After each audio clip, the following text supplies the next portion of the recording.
should look like.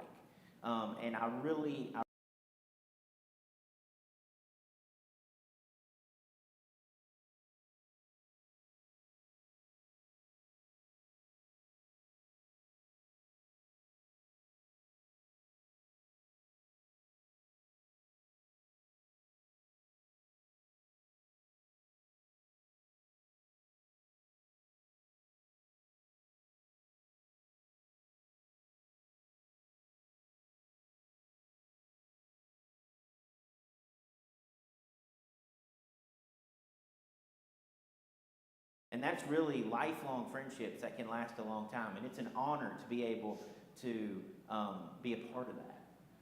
And then lastly is to encourage and help the students to live a fulfilling and joyful life. Because they don't always, college students don't necessarily know how to be productive members of God's kingdom. And so we want to not only all the other things, but we want to, when they leave our door after the small amount of time that we have them there, I want them to be able to go into the world and be better people because of what we share, because of our home. This is Aria eating some Pizza Hut. A little story about that and her joy in that picture. We were having a Bible study on the fruit of the Spirit, joy. And she always sits and listens to the Bible study. Sometimes she runs around and I have to get on to her and this and that. But at the end of the day, she's a part of it. And she was listening to me talk about joy, and she pops up and runs over to me and whispers just loud enough for everyone to hear that she has joy for ice cream. And I was like, okay, well, let's talk about that later, as 30 people are waiting for me to continue. But at the end of the day, she is seeing this happening. It's unfolding before her eyes. And honestly, I didn't think she was getting a lot out of it. I had no idea. But she saw a lamp, and she said, isn't that the burning bush you were talking about? It's like, wow. And my mom was talking to her at one point when she was with her in Nashville. And my mom said, yeah, your dad is a director or a teacher. And she said, no, Mom. And she said, what is he then? And she said, he's a Christian. And, I'll take that any day of the week. Definitely. That's me, obviously, teaching. And then below that is an example of a display and a table that's been set up. This was actually at high school preview day, where they bust in 500 high school students into the Coliseum or the gym, and they had tables set up. And we'll learn more about this as I continue. But I teach part-time at the college. It's a different location because that's the only thing that was available. My hopes is to eventually be able to teach one class on the Moorhead campus. I wasn't sure if that would be effective for the ministry, but I tried it. Well, high school preview day, I'm sitting at my table and 3 students come up, hey, Mr. Ramsey. And they were from my class at Greenville, at a high school class. And they're coming to MDCC. You think they're going to come to the Bible study? Of course they are. Because, of course, I repped it in my class, even though I probably wasn't supposed to. So a couple things that I try to prioritize. There's a little bit of freedom in the schedule with this job. And so we try to maximize our ability to be on campus and to get students to our center. That's the main thing other than the Bible study, right? So we attend sports functions. Mississippi Delta is great. They have a football team, a man and women's basketball team. They've got a softball team, a baseball team, and we try to filter around those and our goal is to hit one a week, whatever's in season. And it's really important for the students to see us there supporting them, because I know for a fact through the year that we've been there already that gets them over to support us in our ministry. Teaching a college course with high school students part-time. Another big thing is meeting students and parents at NSOs, or the new student orientations. We've had one already. I collected, I think, 20 to 30 numbers to be able to text them as a reminder for the Bible study. So hopefully after even that first orientation, we've already got a solid base for the study coming up, or when the studies start in August. Another thing we do is casually walk around campus. We plan on doing that on a regular basis next semester now that we're moved in and everything. It's quite the circus when I've got my wife, my daughter, my son, our little dog Heidi, and we're just kind of walking around with our big wagon. But it's a really good way to meet students and to say, hey, there's a Bible study Wednesday night. Can you come over? We have a snack after. You'd be surprised at how effective that actually is. And then similar to the meeting students at the new student orientations, we try to set up displays and tables to just make people aware of any event that I can. And we have a good relationship with the president of student affairs, and he's really open and encouraging to be able to get us tables available for that. Because I think the campus staff really do understand that the more the students are involved with our ministry, the better they are. Because, at the end of the day, pursuing faith and pursuing Christianity, no matter what level you're at, makes you a better person. And they understand that. This is us at the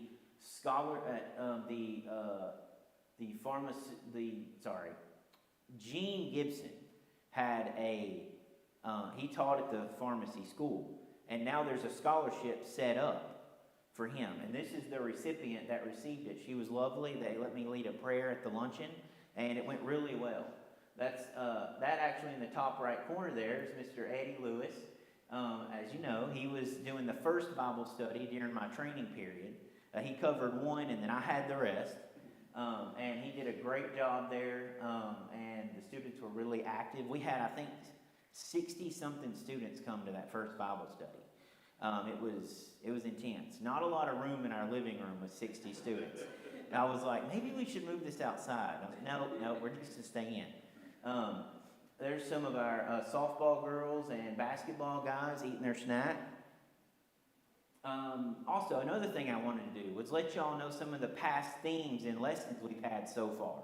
Our first semester, when we first got started, we did a full semester study on who does God say I am? Because I wanted them to really start to learn and understand how God sees them and how they are His creation. I think that's a really big foundation in a faith journey. The last semester, we combined the fruit of the Spirit, and then we also did spiritual disciplines. So we went through all of the fruit of the Spirit, and then we transitioned. We had just enough weeks left to transition to the disciplines, such as prayer, Bible study, meditation. Because at the end of the day, the fruit of the Spirit, as you know, is a fruit. It's a plant in us in some ways. And it has to be nourished. It has to be grown. And the disciplines are a way to do that. So I felt like after telling them all the fruit of the Spirit that they could have if they became a Christian, I wanted to let them know how to grow those fruit. Because they don't necessarily come naturally, as I'm sure you're aware. This right there is the Greenville Church. They came and helped us with some of the Bible studies and brought some meals, and they brought quite a few friends and family. That was amazing. That's me teaching another lesson. At the bottom there is a picture of a lesson about to start, and in the middle is Miss Anna Free. She is a donor in Indianola, so it was nice to see her come and sit down and enjoy the study, which any of y'all are welcome to do at any time. This is exciting. We've had a Walk for Water once before, but I called the actual nonprofit and I was like, okay, I want this to be awesome. I want it to be official. I know we've done it before, but we didn't notify, so I was just trying to really make it something special. And I found out we held the first official registered Walk for Water in the state of Mississippi. So that was pretty cool. Only 3 students came. But at the end of the day, they walked around campus with me with water jugs so that people would, it's to raise awareness of the lack of water in third world countries and how they could literally, like thousands of lives could be saved if they had a functioning well, to not have to walk 5 miles to get a jug of water. I would just dehydrate. And so it was cool to see them show up and walk around campus. I really encourage the students as a part of their journey to Christianity, that it's not all about them. And to be able to serve with another nonprofit is important, because hopefully as they become adults, they understand the value of serving others in, monetary, prayer, and also involvement and time. And they don't have a lot of extra money, so to give their time is what we encourage. The next picture here is the picture that was in the Enterprise Tocsin, the local newspaper down there in Moorhead and Indianola area. We had a good article in there, and it gave a link for donations, so that was really nice. More pictures. This is the front porch of the Christian Student Center. Those guys right there. I put this picture in here because this was probably the highlight of my entire semester. It was after the Bible study, and I was sitting in the chair, and they were across from me. The young guy's names is on the left there is Cedric. In the back is, I believe that's Tyler, and then Corey. So those are the guys right there. And they actually talked to me. They opened up together, kind of welcomed me into their group, and told me all about their faith journey and where they were. And that was really encouraging, because to find out where somebody is a first step to getting them where they need to be. So that was really insightful for me. That's another lesson on the top there with a kind of a smaller study from average. And then that's me in the bottom giving the last Bible study that we had last semester. Only 4 ladies came. That happens sometimes around break and at the end of the semester. We average 19 students per class, but a lot of times there was 30 or 40, and then the four and the lower numbers create that 19, which was growth, and it was really encouraging to see that. But that's me giving a very impactful, intimate lesson, because when you have to, an important part of this job, probably the most challenging, is you have to be prepared for 1 student or 100 students. You have to find a way to feed them, find a way to make the study effective, and it's really important to be able to adapt. And that's what I've learned over the past year. And in this scenario, I sat down with them and we recapped the fruit of the spirits and the disciplines. And I gave them all a white, clean, pristine towel. And I gave them a charge to go out and get their towels dirty. Because as you know, Jesus washed the feet of his disciples the last time they were together before his death.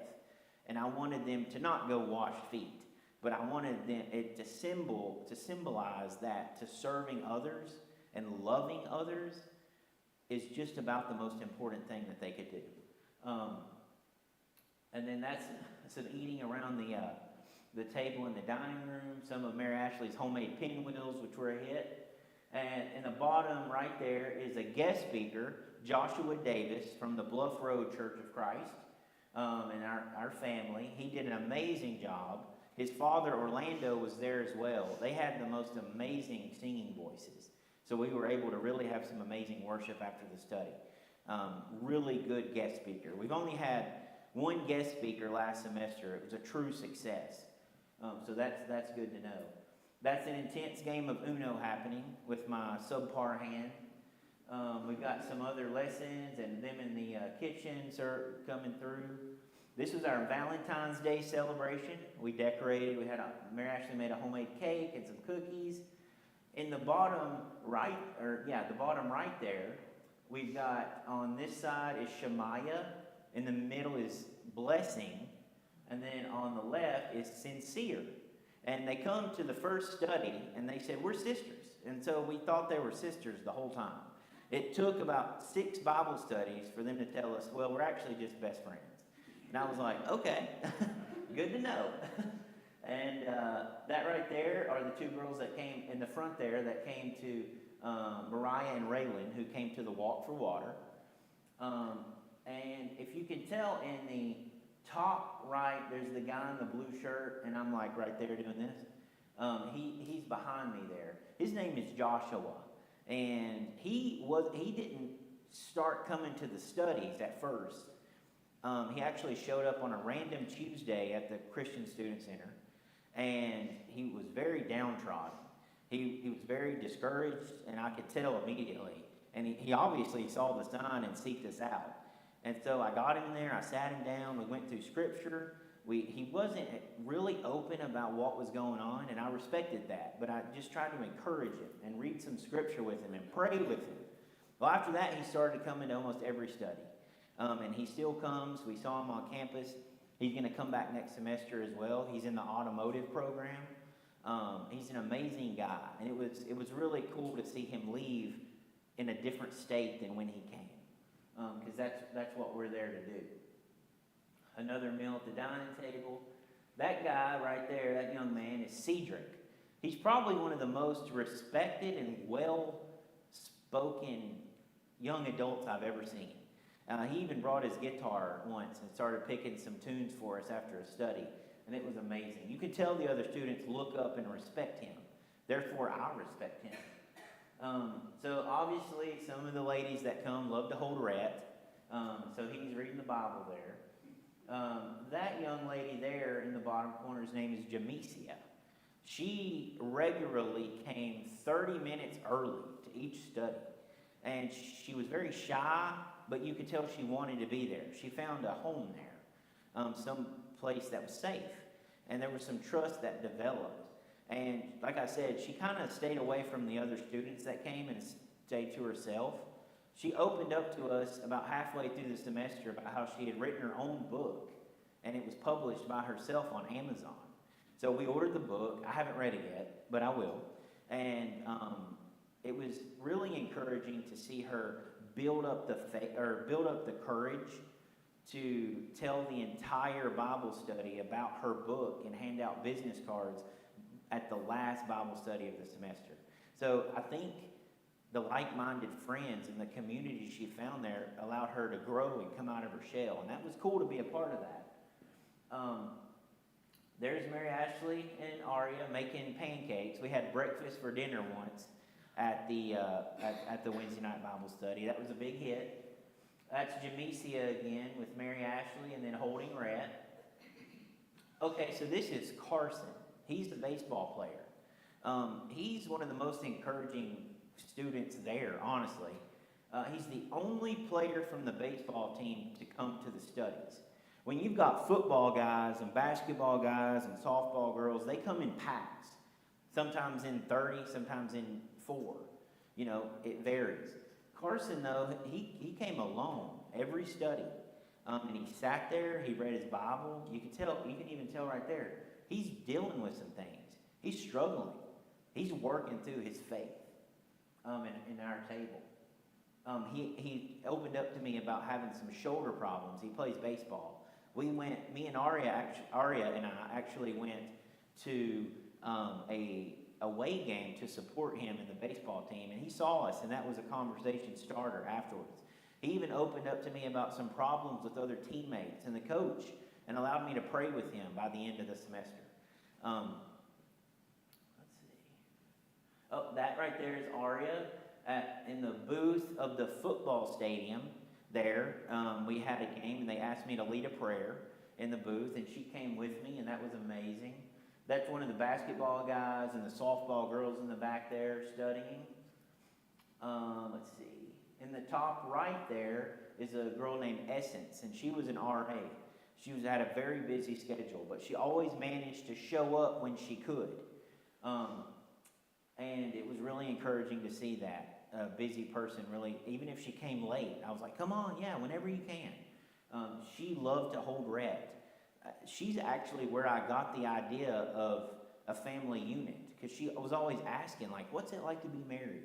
What's it like to have a kid? You can tell her mind is churning, and we're there to help her. That's some ping pong. So I'm very excited about this. We have a theme picked out for next semester, and we're working through it.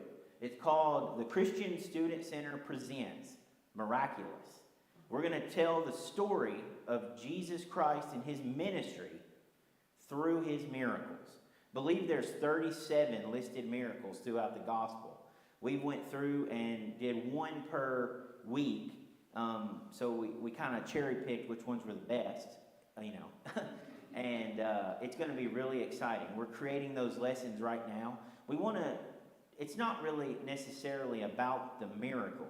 It's about, why did Jesus Christ perform these miracles? And what does that mean for us today?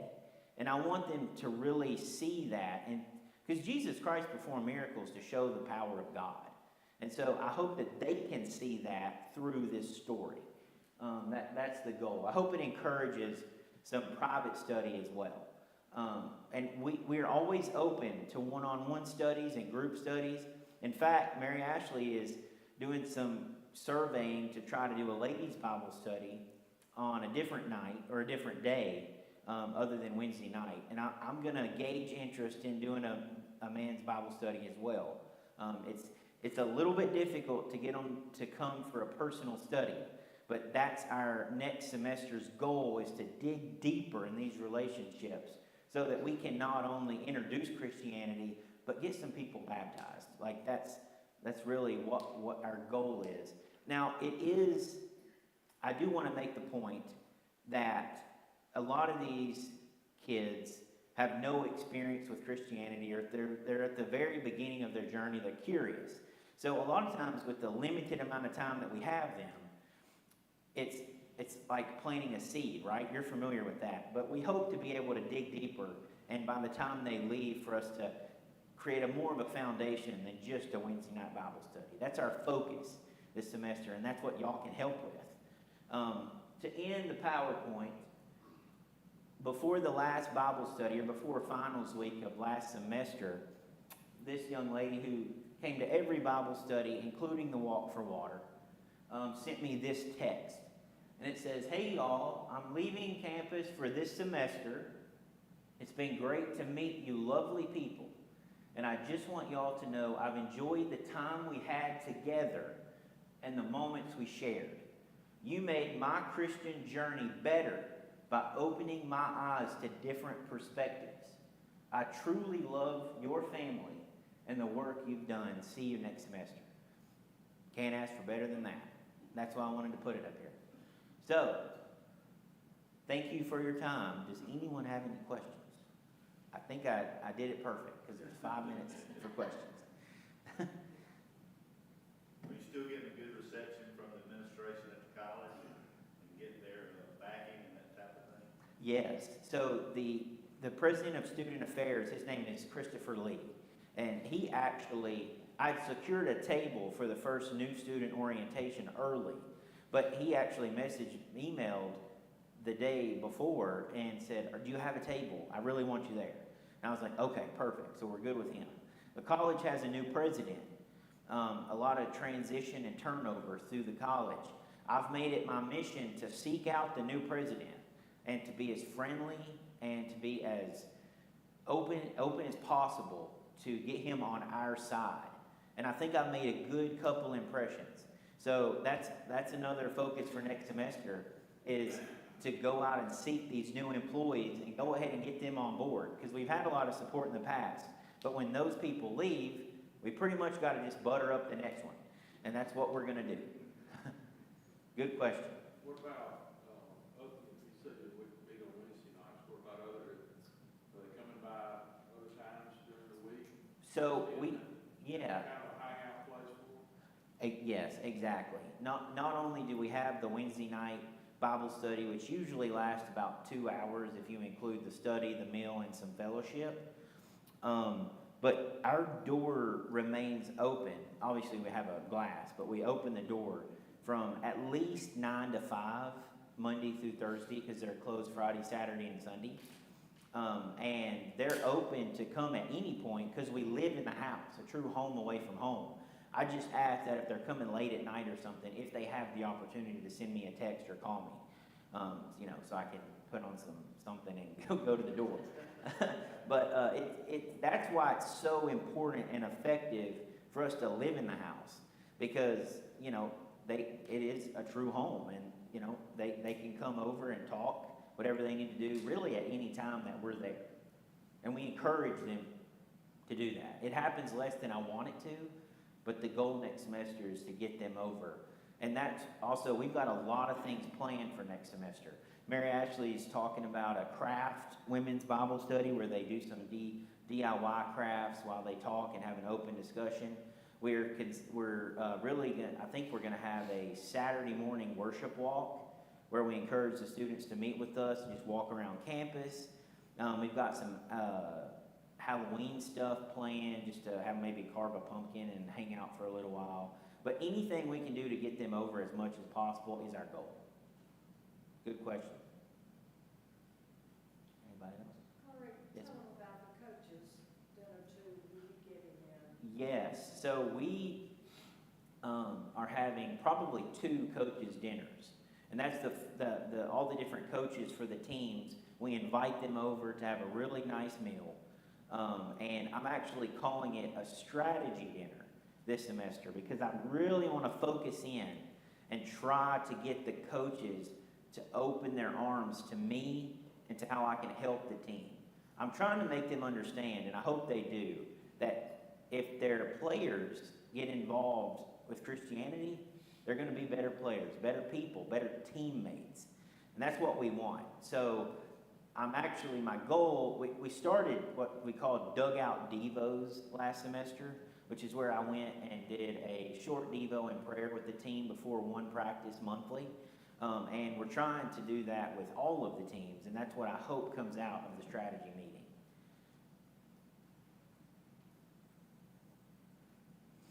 Any more questions? Perfect. I thank y'all so much. I really do.